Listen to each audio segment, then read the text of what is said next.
Narito tayo ngayon upang matunghayan ang napakainit at talaga namang nagtitrending na issue ni Ate Erica. Sa pagpapatuloy ng ating istorya ay bumalik muli si Kalingap Val dahil mayroon na naman siyang bagong impormasyon na nakita at nais niyang ipakita sa mga kapamilya ni Ate Erica kung totoo ba ang mga ito. Gusto niya rin i-confirm kung sila ba ang pinapatamaan ng mga tao na nakita ni Kalingap Val Santos Matubang na nagpo-post para sa kanila. Sa isang post nga ay talagang binantaan ang tita ni Ate Erica na ipapakulong siya kaya dapat daw make sure na meron daw siyang ebidensya. Babaeng ito? Para magklaro ko lang. Apo, siya po yan. Ano ito? Apo, yung stories na sinasabi siya. Kasi may minsay din sa iyo. May minsay sa social media na basa ko lang din. Ikaw ata ang pinatamaan dito. Nandyan din po yung mga text nila sa amin. Ito po ito yung dinidelete. Make sure na may ebidensya ka. At baka warrant of arrest ang darating sa iyo. At may word. Hindi man na pala po. Kayo ang sumira sa sarili ninyong pamilya at buhay. We'll see you in the court. Baka sasablay, maubos yung ipin mo. Maubos yung ipin mo. Ha? Papagunot na nga ako kuya, para gugutengin. Baka malunok mo yan. God bless and see you in the court. Naku, delikado ka. Panindigan mo lahat ng sinabi mo, ha? Gather some evidence, yung totoo kasi pag hindi kayo ang... Sabi pa nga sa post na ito ay mukha daw pera ang pamilya ni Ate Erica. Talagang kailangan daw nila ng patunay at mga ebidensya dahil nais silang kasuhan ng tao na ito at baka humantong pa nga sa korte. Habang binabasa nga ni Kalingap Val Santos Matubang ang message na ito o post na ito sa tita ni Ate Erica at sa lola niya ay talagang hindi nag-agree ang tita ni Ate Erica dahil marami ngang sinasabi doon at parang binabaliktad sila at sinasabihan pa sila na mukha daw silang pera. Kaya doon nagagalit ang pamilya ni Ate Erica sapagkat hindi daw sila binigyan ng pera ng mga e-lovers. Kaya naman salungat dito ang lolo ni Ate Erica. Mabanggit pangalan ko. Amy Torres. Sobra mo pakialaman na hindi nyo naman pera at buhay. Be ready for yourself. Nagpauto kasi kayo, yan, kayo din nagpapahiya sa korte. Nagpauto kasi kayo, yan, kayo din mapapahiya sa korte. Gagalit kayo kasi di namin kayo binigyan ng pera.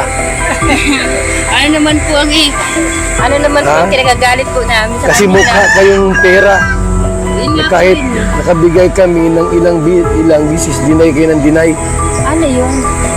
Wala kami Bigay na. Bumigay ng pera. Ha? Tay, lulubig, so may binsay sa'yo. Nabasa mo na ito? Di pa. You know? From Amy Tunyaka Tourist. Lulumigs. Ano kaya yung topic natin dito? Di ba pera at ikaw ang may hawak? Yung pera, hindi si May. Ikaw may hawak? Wala akong pera hinahawakan dyan. Ha? Yan o.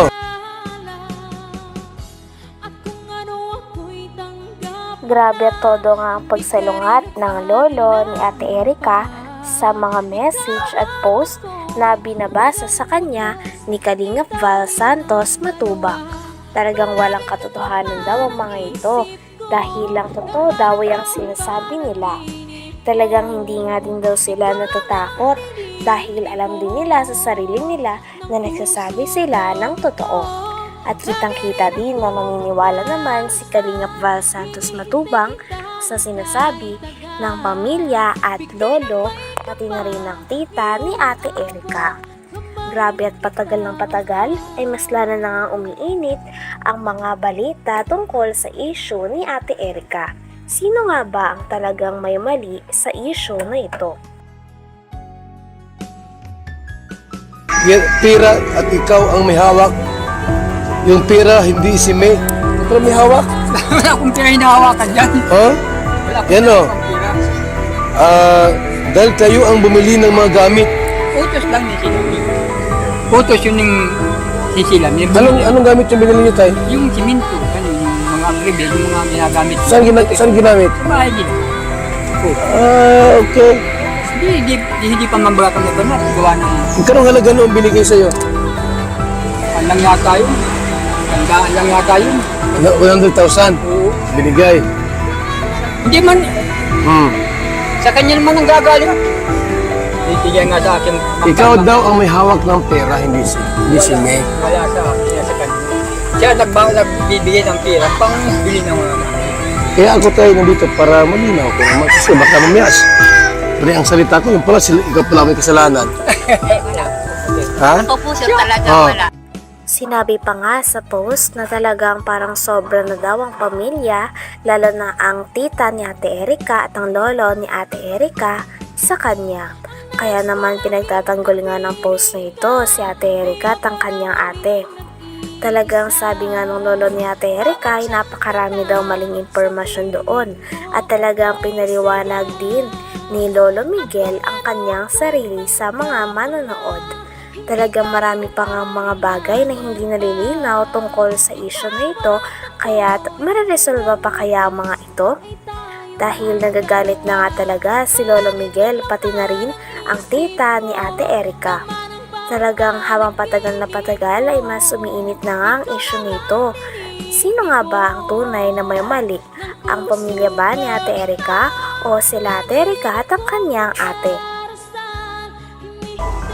Namin and more pa in the court. Bidwanda ka rin. Hindi kami natatakot. Don't miss it. Kasi Oh. sa katotohanan lang po. You want to fix this. Ayaw niyo manahimik kasi. So, this is not a joke for us. And sorry. Sorry ha, need ko na po kasi magsalita. Sumubra na kayo kay Erika. Alam mo ko, Beget, yan. Kami pa po yung Nung hindi pa si Mrs. na ospital, ako ang inuutosan nila at wala man silang alam Mm. sa pagbibili ng mga steel bar, siminto, graba, buhangin. Baka, oh. Binibigay mo sa akin pera. Ako na siyempre ako nagkuhan sa hardware. Mm. Yun. At di siyempre ako talagang nagbabayad sa hardware. Tapirma ako dun. Pero sa kanilang gagaling ang pera. Ganun. May prueba naman din po kami kung Mm. yung nga kanino ang pera.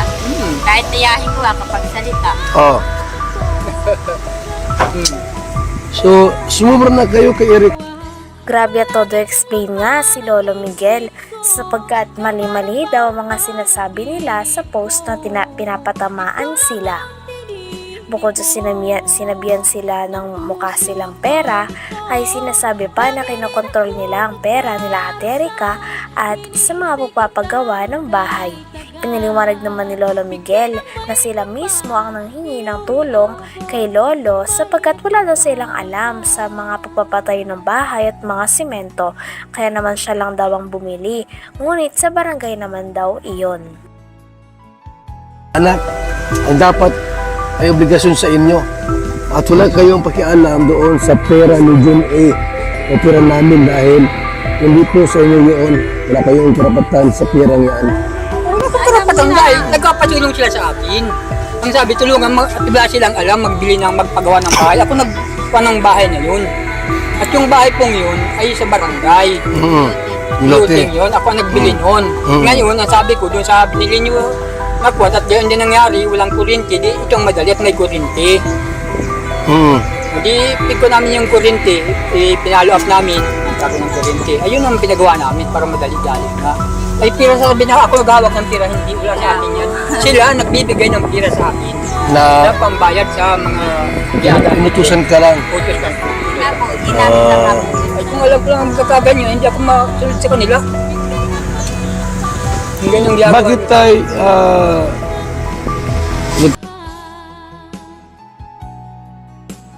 Hanggang dito na lamang muna ang ating napakainit, nagtitrending at talaga namang mas nakakaintriga na issue ni Ate Erika. Maraming salamat sa inyong panonood. Hanggang sa muli. Bye!